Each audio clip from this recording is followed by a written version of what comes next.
ಸ್ನೇಹಿತರೆ, BSF ಅಲ್ಲಿ ಖಾಲಿ ಇರ್ತಕ್ಕಂತ ಹೆಡ್ ಕಾನ್ಸ್ಟೇಬಲ್ ಹುದ್ದೆಗಳ ನೇಮಕಾತಿಯ ಬಗ್ಗೆ ಇವತ್ತಿನ ಈ ಒಂದು ವಿಡಿಯೋದಲ್ಲಿ ಪ್ರತಿಯೊಂದನ್ನು ಕೂಡ ವಿವರವಾಗಿ ನೋಡೋಣ. ಅದೇ ರೀತಿ ಒಂದು ವಿಡಿಯೋನ ಯಾರಾದರೂ ಹೊಸದಾಗಿ ನೋಡ್ತಾ ಇದ್ರೆ ಸಬ್ಸ್ಕ್ರೈಬ್ ಮಾಡ್ಕೊಳ್ಳಿ. ಈ ಒಂದು BSF ಅಲ್ಲಿ ಖಾಲಿ ಇರ್ತಕ್ಕಂತ ಹೆಡ್ ಕಾನ್ಸ್ಟೇಬಲ್ ಹುದ್ದೆಗಳು ಖಾಲಿ ಇರ್ತವ. ರೇಡಿಯೋ ಆಪರೇಟರ್ ಮತ್ತು ರೇಡಿಯೋ ಮೆಕ್ಯಾನಿಕ್ ಅಂತೇಳಿ ಹುದ್ದೆಗಳು ಖಾಲಿ ಇರ್ತವ. ಇಲ್ಲಿ ಖಾಲಿ ಇರ್ತಕ್ಕಂತ ಹುದ್ದೆಗಳಿಗೆ ಸಂಬಂಧಪಟ್ಟಂತೆ ಯಾರೆಲ್ಲ ಅರ್ಜಿನ ಸಲ್ಲಿಸಬಹುದು, ಅರ್ಜಿನ ಸಲ್ಲಿಸೋದಕ್ಕೆ ಯಾವ ರೀತಿ ಕ್ವಾಲಿಫಿಕೇಶನ್ ಆಗಿರಬೇಕು, ಎಷ್ಟೆಷ್ಟು ವೇಕೆನ್ಸಿಗಳು ಖಾಲಿ ಇದಾವ, ಜೊತೆಗೆ ಇನ್ನಿತರ ಮಾಹಿತಿ ಬಗ್ಗೆ ನಾವಿಲ್ಲಿ ಪ್ರತಿಯೊಂದನ್ನು ಕೂಡ ಈಗ ವಿವರವಾಗಿ ನೋಡ್ತಾ ಹೋಗೋಣ. ಮೊದಲಾಗಿ ಇಲ್ಲಿ ಖಾಲಿ ಇರ್ತಕ್ಕಂತ ಹುದ್ದೆಗಳಿಗೆ ಸಂಬಂಧಪಟ್ಟಂತೆ ಅರ್ಜಿ ಸಲ್ಲಿಸುವ ಪ್ರಾರಂಭ ದಿನಾಂಕ ಬಂದ್ಬಿಟ್ಟು 24/8/2025 ಅಪ್ಲಿಕೇಶನ್ ಸ್ಟಾರ್ಟ್ ಆಗಿರುತ್ತಾ. ಈ ಒಂದು ಡೇಟ್ ಇಂದ ನೀವು ಇಲ್ಲಿ 23/9/2025 ತನಕ ಅಪ್ಲಿಕೇಶನ್ ಹಾಕಬಹುದಾಗಿರತ್ತ. ಇನ್ನು ಯಾವ ರೀತಿ ಅಪ್ಲಿಕೇಶನ್ ಹಾಕ್ಬೇಕಂದ್ರ ಆನ್ಲೈನ್ ಮೂಲಕ ಅಪ್ಲಿಕೇಶನ್ ಹಾಕಬೇಕಾಗತ್ತ. ಆ ಒಂದು ಅಪ್ಲೈ ಮಾಡೋ ಲಿಂಕ್ ಅನ್ನು ಕೂಡ ನಾನು ನಮ್ಮ ಟೆಲಿಗ್ರಾಮ್ ಗ್ರೂಪ್ ಅಲ್ಲಿ ಕೊಟ್ಟಿರ್ತೀನಿ. ಇನ್ನು ಇದಾದ್ಮೇಲೆ ಇಲ್ಲಿ ಖಾಲಿ ಇರ್ತಕ್ಕಂತ ಹುದ್ದೆಗಳಿಗೆ ಸಂಬಂಧಪಟ್ಟಂತೆ ಒಂದು ಪೇ ಸ್ಕೇಲ್ ಬಗ್ಗೆ ನೋಡ್ತಾ ಹೋದ್ರೆ ಇಲ್ಲಿ ಲೆವೆಲ್ 4 ಅಲ್ಲಿ ಸ್ಯಾಲರಿ ಸಿಗುತ್ತಾ. ಅಂದ್ರೆ ಪೇ ಸ್ಕೇಲ್ ಬಂದ್ಬಿಟ್ಟು 25,500 ರೂಪಾಯಿಂದ ಹಿಡಿದು 81,100 ರೂಪಾಯಿ ತನಕ ಒಂದು ಪೇ ಸ್ಕೇಲ್ ಕೂಡ ಇಲ್ಲಿ ಇರ್ತಕ್ಕಂಥದ್ದು. ಇನ್ನು ಎಷ್ಟೆಷ್ಟು ವೇಕೆನ್ಸಿಗಳು ಖಾಲಿ ಇರ್ತಾವ ಅದರ ಬಗ್ಗೆ ನಾವು ಇಲ್ಲಿ ಮಾಹಿತಿಯನ್ನ ನೋಡ್ತಾ ಹೋದ್ರೆ ಇಲ್ಲಿ ಸಪರೇಟ್ ಆಗಿ ಅವರು ಒಂದು ಪೋಸ್ಟ್ ವೈಸ್ ಎಷ್ಟೆಷ್ಟು ವೇಕೆನ್ಸಿಗಳು ಖಾಲಿ ಇರ್ತಾವ ಅದರ ಬಗ್ಗೆ ಮಾಹಿತಿಯನ್ನ ಕೊಟ್ಟಿದ್ದಾರೆ. ಇಲ್ಲಿ ನೋಡಿ, ನೀವು ಕೂಡ ಯಾರೆಲ್ಲ ಅಪ್ಲಿಕೇಶನ್ ಹಾಕ್ತಾ ಇರ್ತೀರಿ ನಿಮ್ಮ ಕೆಟಗರಿ ಆಧಾರದ ಮೇಲೆ ಖಾಲಿ ಇರತಕ್ಕಂತ ಹುದ್ದೆಗಳ ಸಂಖ್ಯೆಯನ್ನು ಚೆಕ್ ಮಾಡ್ಕೊಂಡು ಅರ್ಜಿನ ಸಲ್ಲಿಸಬಹುದಾಗಿರುತ್ತೆ. ಇಲ್ಲಿ ಮೊದಲಾಗಿ HC ರೇಡಿಯೋ ಆಪರೇಟರ್ ಹುದ್ದೆಗೆ ಸಂಬಂಧಪಟ್ಟಂತೆ ಟೋಟಲ್ ಆಗಿ ಇಲ್ಲಿ 65 ಹುದ್ದೆಗಳನ್ನ ಕೊಟ್ಟಿರ್ತಾರ. ಇದು ಎಕ್ಸ್ ಸರ್ವಿಸ್ಮೆನ್ ಅಭ್ಯರ್ಥಿಗಳಿಗೆ ಸಂಬಂಧಪಟ್ಟಂತೆ ಕೊಟ್ಟಿರ್ತಾರ. ಇನ್ನು CA ದಲ್ಲಿ ಕೂಡ 34 ಹುದ್ದೆಗಳನ್ನ ಕೊಟ್ಟಿರ್ತಾರ. ರಿಮೈನಿಂಗ್ ವೇಕೆನ್ಸಿ ಅಂತ ಕೊಟ್ಟಿರ್ತಾರಲ್ಲ, ಇಲ್ಲಿ ನೀವು ಚೆಕ್ ಮಾಡ್ಕೊಂಡು ಅಪ್ಲಿಕೇಶನ್ ಹಾಕಬೇಕಾಗತ್ತೆ. ಇಲ್ಲಿ ಟೋಟಲ್ ಆಗಿ 584 ಹುದ್ದೆಗಳನ್ನ ಕೊಟ್ಟಿರ್ತಾರೆ. ಈ ರೀತಿಯಾಗಿ ಟೋಟಲ್ ಆಗಿ ರೇಡಿಯೋ ಆಪರೇಟರ್ ಹುದ್ದೆಗೆ ಸಂಬಂಧಪಟ್ಟಂತೆ 910 ಹುದ್ದೆಗಳನ್ನ ಕೊಟ್ಟಿರತಕ್ಕಂಥದ್ದು. ಇನ್ನ ಕೆಟಗರಿ ವೈಸ್ ನೋಡ್ತಾ ಹೋದ್ರೆ ಇಲ್ಲಿ UR ಅಲ್ಲಿ 177 ಹುದ್ದೆಗಳನ್ನ ಕೊಟ್ಟಿರ್ತಾರೆ. EWS ಅಲ್ಲಿ 38, OBC ಅಲ್ಲಿ 225, SC ಅಲ್ಲಿ 81, ST ಅಲ್ಲಿ 63 ಹುದ್ದೆಗಳನ್ನ ಕೊಟ್ಟಿರ್ತಾರೆ. ಇನ್ನ ಡಿಪಾರ್ಟ್ಮೆಂಟ್ ಅಲ್ಲಿ ಯಾರೆಲ್ಲ ಇವಾಗ ಸರ್ವೆಯನ್ನ ಮಾಡ್ತಾ ಇರ್ತಾರೆ ಅವ್ರಿಗೂ ಕೂಡ ಇಲ್ಲಿ ವೇಕೆನ್ಸಿಗಳನ್ನ ಕೊಟ್ಟಿರ್ತಾರೆ ಕೆಟಗರಿ ವೈಸ್. ನೀವೇನಾದ್ರೂ BSF ಅಲ್ಲಿ ಸರ್ವೆಯನ್ನ ಮಾಡ್ತಾ ಇದ್ದು ಅಪ್ಲಿಕೇಶನ್ ಹಾಕ್ಬೇಕಂತ ಅನ್ಕೊಂಡಿದ್ರೆ ನೀವು ಕೂಡ ನಿಮ್ಮ ಕೆಟಗರಿ ಆಧಾರದ ಮೇಲೆ ಖಾಲಿ ಇರ್ತಕ್ಕಂತ ಹುದ್ದೆಗಳ ಸಂಖ್ಯೆನ ಚೆಕ್ ಮಾಡ್ಕೊಂಡು ಅರ್ಜಿನ ಸಲ್ಲಿಸಬಹುದಾಗಿರುತ್ತೆ. ಇದು ಈ ಒಂದು ಹುದ್ದೆಗೆ ಸಂಬಂಧಪಟ್ಟಂತೆ ಆಗಿರುತ್ತಾ. ಇನ್ನು ರೇಡಿಯೋ ಮೆಕ್ಯಾನಿಕ್ ಹುದ್ದೆಗೆ ಸಂಬಂಧಪಟ್ಟಂತೆ ಕೂಡ ಟೋಟಲ್ ಆಗಿ ಇಲ್ಲಿ 211 ಹುದ್ದೆಗಳನ್ನ ಕೊಟ್ಟಿರ್ತಾರೆ. ಇಲ್ಲಿ ಕೂಡ UR ಅಲ್ಲಿ 41, EWS ಅಲ್ಲಿ 10, OBC ಅಲ್ಲಿ 52, SC ಅಲ್ಲಿ 18, ST ಅಲ್ಲಿ 13 ಹುದ್ದೆಗಳನ್ನ ಕೊಟ್ಟಿರ್ತಾರೆ. ಇಲ್ಲಿ ಕೂಡ ಡಿಪಾರ್ಟ್ಮೆಂಟಲ್ ಅಭ್ಯರ್ಥಿಗಳಿಗೆ ಸಂಬಂಧಪಟ್ಟಂತೆ ಮತ್ತು ಎಕ್ಸ್ ಸರ್ವಿಸ್ಮೆನ್ ಅಭ್ಯರ್ಥಿಗಳಿಗೆ ಸಂಬಂಧಪಟ್ಟಂತೆ ಕೂಡ ಎಷ್ಟೆಷ್ಟು ವೇಕೆನ್ಸಿಗಳು ಖಾಲಿ ಇರ್ತಾವ ಅದರ ಬಗ್ಗೆ ಮಾಹಿತಿಯನ್ನ ಕೊಟ್ಟಿರ್ತಾರ. ನೀವು ಇಲ್ಲಿ ಯಾವ ಒಂದು ಹುದ್ದೆಗೆ ಸಂಬಂಧಪಟ್ಟಂತೆ ಅರ್ಜಿನ ಸಲ್ಲಿಸಬೇಕಂತ ಅನ್ಕೊಂಡಿರ್ತೀರಿ ನಿಮ್ಮ ಕೆಟಗರಿ ಆಧಾರದ ಮೇಲೆ ಖಾಲಿ ಇರ್ತಕ್ಕಂತ ಹುದ್ದೆಗಳ ಸಂಖ್ಯೆಯನ್ನು ಚೆಕ್ ಮಾಡ್ಕೊಂಡು ಅರ್ಜಿನ ಸಲ್ಲಿಸಬಹುದಾಗಿರತ್ತೆ. ಇನ್ನ ಒಂದು ಸೆಲೆಕ್ಷನ್ ಪ್ರೊಸೆಸ್ ಯಾವ ರೀತಿ ಇರುತ್ತೆ ಅದರ ಬಗ್ಗೆ ನಾವಿಲ್ಲಿ ಮಾಹಿತಿಯನ್ನ ನೋಡ್ತಾ ಹೋಗೋಣ. ಇಲ್ಲಿ ಫಸ್ಟ್ ಪೇಜ್ ಅಲ್ಲಿ ಫಿಸಿಕಲ್ ಇರುತ್ತೆ, ಫಿಸಿಕಲ್ ಗೆ ಸಂಬಂಧಪಟ್ಟಂತ ಮಾಹಿತಿಯನ್ನು ಕೂಡ ನೋಡ್ತಾ ಹೋಗೋಣ. ಇನ್ನು ಸೆಕೆಂಡ್ ಪೇಜ್ ಅಲ್ಲಿ ಎಕ್ಸಾಮ್ ಇರುತ್ತೆ, ಒಂದು ಎಕ್ಸಾಮ್ ಗೆ ಸಂಬಂಧಪಟ್ಟಂತ ಮಾಹಿತಿಯನ್ನು ಕೂಡ ನಿಮಗೆ ತಿಳಿಸ್ಕೊಡ್ತೀನಿ. ಇಲ್ಲಿ ಎಕ್ಸಾಮಿನೇಷನ್ ಲ್ಯಾಂಗ್ವೇಜ್ ಅನ್ನು ಕೂಡ ಕೊಟ್ಟಿದ್ದಾರೆ. ಇಂಗ್ಲಿಷ್ ಮತ್ತು ಹಿಂದಿಯಲ್ಲಿ ಮಾತ್ರ ಪರೀಕ್ಷೆ ಇರುತ್ತೆ. ಈ 2 ಲ್ಯಾಂಗ್ವೇಜ್ ಅಲ್ಲಿ ನಿಮಗೆ ಯಾವ ಒಂದು ಲ್ಯಾಂಗ್ವೇಜ್ ಅಂಡರ್ಸ್ಟ್ಯಾಂಡ್ ಆಗುತ್ತಾ ಆ ಒಂದು ಲ್ಯಾಂಗ್ವೇಜ್ ಅಲ್ಲಿ ಪರೀಕ್ಷೆಯನ್ನ ಬರಿಬಹುದು. ಇನ್ನ 3ನೇ ಹಂತದಲ್ಲಿ ಡಾಕ್ಯುಮೆಂಟ್ ವೆರಿಫಿಕೇಶನ್ ಮತ್ತೆ ಮೆಡಿಕಲ್ ಎಕ್ಸಾಮಿನೇಷನ್ ಕೂಡ ಇಲ್ಲಿ ಇರತಕ್ಕಂಥದ್ದು. ಇಲ್ಲಿ ಮೇಲ್ಗಡೆ ಅದರ ಬಗ್ಗೆ ಕೂಡ ಮಾಹಿತಿಯನ್ನ ಕೊಟ್ಟಿರ್ತಾರೆ. ಇನ್ನ ಒಂದು ಸೆಲೆಕ್ಷನ್ ಪ್ರೊಸೆಸ್ ಬಗ್ಗೆ ನಾವು ಮತ್ತಷ್ಟು ವಿವರವಾಗಿ ಕೂಡ ಇಲ್ಲಿ ಮಾಹಿತಿಯನ್ನು ನೋಡ್ತಾ ಹೋಗೋಣ. ಅದಕ್ಕೂ ಮುಂಚೆ ಇಲ್ಲಿ ಅರ್ಜಿನ ಸಲ್ಲಿಸೋದಕ್ಕೆ ಯಾವ ರೀತಿ ಕ್ವಾಲಿಫಿಕೇಶನ್ ಆಗಿರಬೇಕು ಅದರ ಬಗ್ಗೆ ನಾವಿಲ್ಲಿ ನೋಡ್ತಾ ಹೋದ್ರೆ ಇಲ್ಲಿ ಮೊದಲಾಗಿ ಹೆಡ್ ಕಾನ್ಸ್ಟೇಬಲ್ ರೇಡಿಯೋ ಆಪರೇಟರ್ ಹುದ್ದೆಗೆ ಸಂಬಂಧಪಟ್ಟಂತೆ ನೋಡ್ತಾ ಹೋದ್ರೆ ಇಲ್ಲಿ PUC ಪಾಸ್ ಆಗಿರ್ತಕ್ಕಂಥವ್ರು ಅರ್ಜಿನ ಸಲ್ಲಿಸಬಹುದು. PUC ಅಲ್ಲಿ ಯಾರಲ್ಲ ಫಿಸಿಕ್ಸ್, ಕೆಮಿಸ್ಟ್ರಿ ಮತ್ತು ಮ್ಯಾಥಮೆಟಿಕ್ಸ್ ಒಂದಿಗೆ ಪಾಸ್ ಆಗಿರ್ತೀರಿ ನೀವು ಇಲ್ಲಿ ಅಪ್ಲಿಕೇಶನ್ ಹಾಕಬಹುದು. ಜೊತೆಗೇನೆ ಇಲ್ಲಿ ಒಂದು ಸಬ್ಜೆಕ್ಟ್ಗಳಲ್ಲಿ ಅಂದ್ರೆ ಫಿಸಿಕ್ಸ್ ಆಗಿರ್ಬೋದು, ಕೆಮಿಸ್ಟ್ರಿ ಆಗಿರ್ಬೋದು, ಮ್ಯಾಥ್ಸ್ ಅಲ್ಲಿ ನೀವು ಕನಿಷ್ಠವಾಗಿ 60% ಅನ್ನ ತಗೊಂಡು ಪಾಸ್ ಆಗಿರ್ತಕ್ಕಂಥವ್ರು ಅರ್ಜಿನ ಸಲ್ಲಿಸಬಹುದು.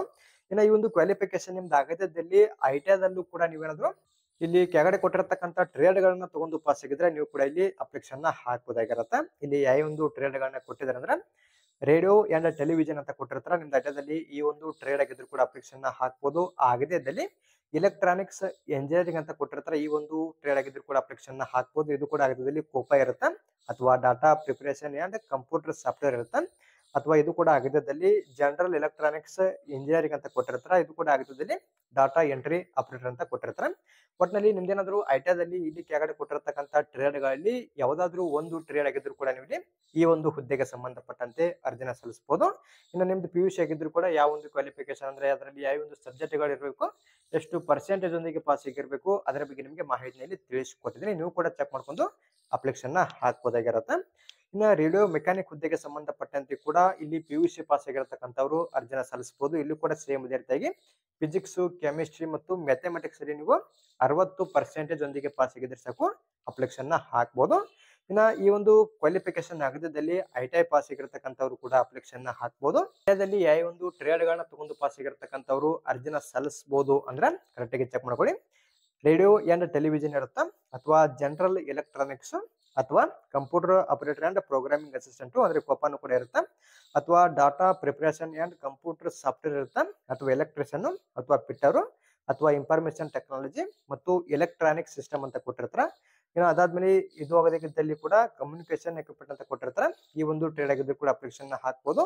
ಆಗದಿದ್ದಲ್ಲಿ ಕಂಪ್ಯೂಟರ್ ಹಾರ್ಡ್ವೇರ್ ಅಥವಾ ನೆಟ್ವರ್ಕಿಂಗ್ ಟೆಕ್ನಿಷಿಯನ್ ಅಂತ ಕೊಟ್ಟಿರ್ತಾರೆ, ಅಥವಾ ಮೆಥಟ್ರಾನಿಕ್ಸ್, ಅಥವಾ ಡಾಟಾ ಎಂಟ್ರಿ ಆಪರೇಟರ್ ಅಂತ ಕೊಟ್ಟಿರ್ತಾರೆ. ಇಲ್ಲೂ ಕೂಡ ಕೆಲವೊಂದಿಷ್ಟು ಟ್ರೇಡ್ಗಳನ್ನ ಕೊಟ್ಟಿರ್ತಾರೆ.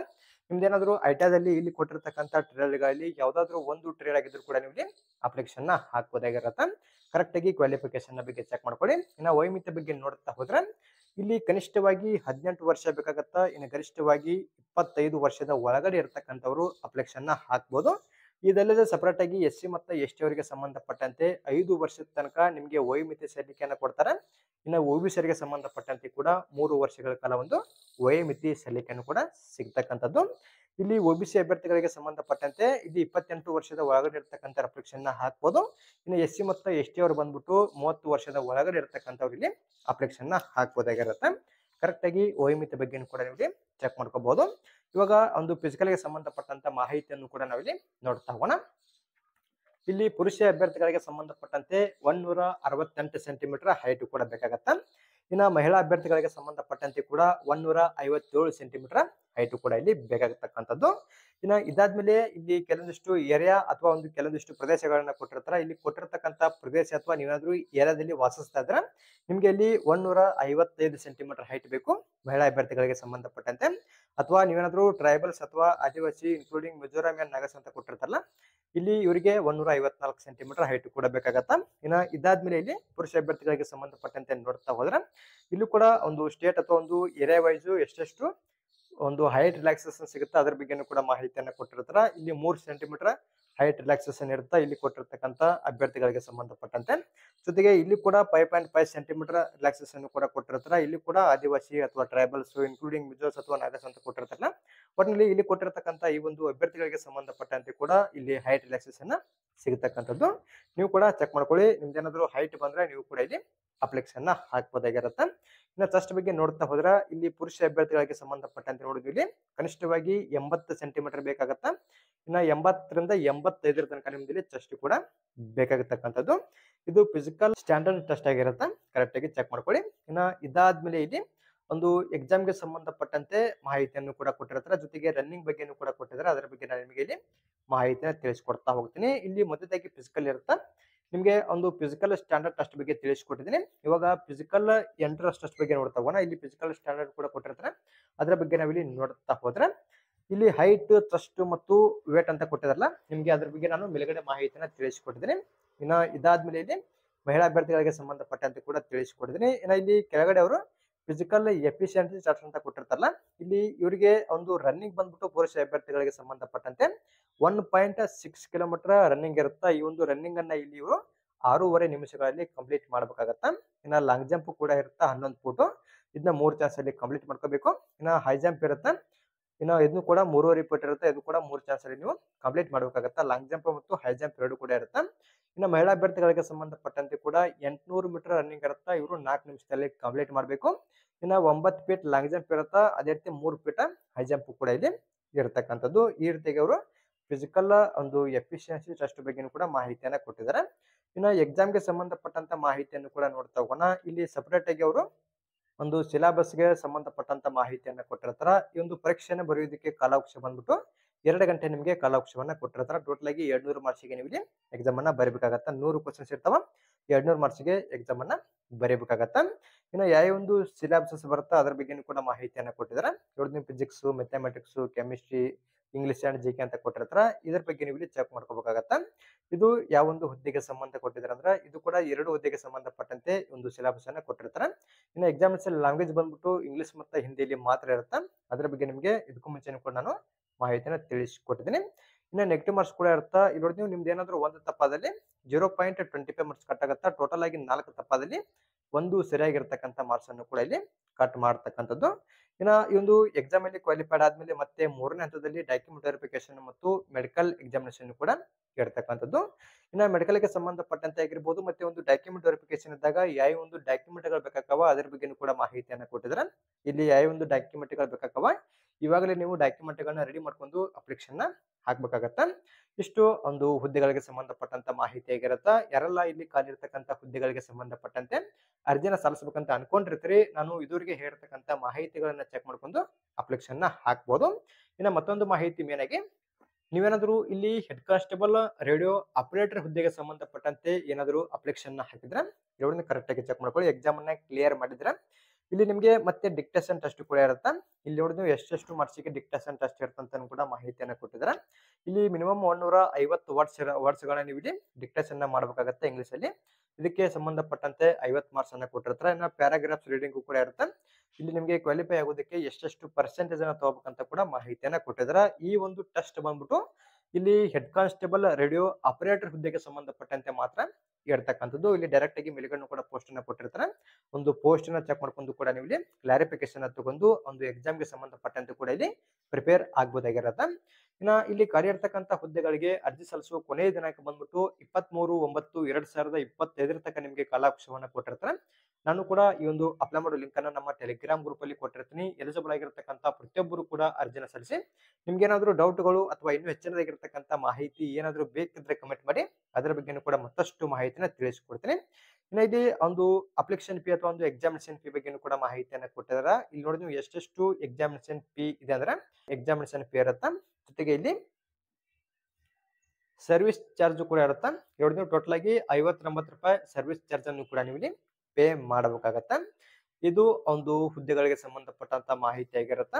ಜೊತೆಗೆ ಇಲ್ಲಿ ಒಂದು ರಿಕ್ವೈರ್ಮೆಂಟ್ ಸೆಂಟರ್ ಗಳನ್ನು ಕೂಡ ಕೊಟ್ಟಿರ್ತಾರೆ. ನಮ್ಮ ಕರ್ನಾಟಕದಲ್ಲೂ ಕೂಡ ಸೆಂಟರ್ ಇರುತ್ತೆ, ಬೆಂಗಳೂರಲ್ಲಿ. ಡೈರೆಕ್ಟ್ ಆಗಿ ನೀವು ಕೂಡ ಇಲ್ಲಿ ಅಪ್ಲಿಕೇಶನ್ ಹಾಕ್ಬೋದಾಗಿರುತ್ತೆ. ಅದೇ ರೀತಿ ಈ ಒಂದು ಮಾಹಿತಿ ನಮಗೆ ಇಷ್ಟವಾದಲ್ಲಿ ನಮ್ಮ ಚಾನಲ್ ನ ಸಬ್ಸ್ಕ್ರೈಬ್ ಮಾಡ್ಕೊಳ್ಳಿ, ಹಾಗೆ ಲೈಕ್ ಮಾಡ್ರಿ, ನಿಮ್ಮ ಸ್ನೇಹಿತರು ಕೂಡ ಶೇರ್ ಮಾಡಿ. ಅವರು ಕೂಡ ಇಲ್ಲಿ ಖಾಲಿ ಇರತಕ್ಕಂತ ಹುದ್ದೆಗಳಿಗೆ ಸಂಬಂಧಪಟ್ಟಂತೆ ಅರ್ಜಿನ ಸಲ್ಲಿಸಲಿ. ಅದೇ ರೀತಿ ಮತ್ತೆ ಮುಂದಿನ ವಿಡಿಯೋದಲ್ಲಿ ಭೇಟಿ ಆಗೋಣ. Thanks for watching.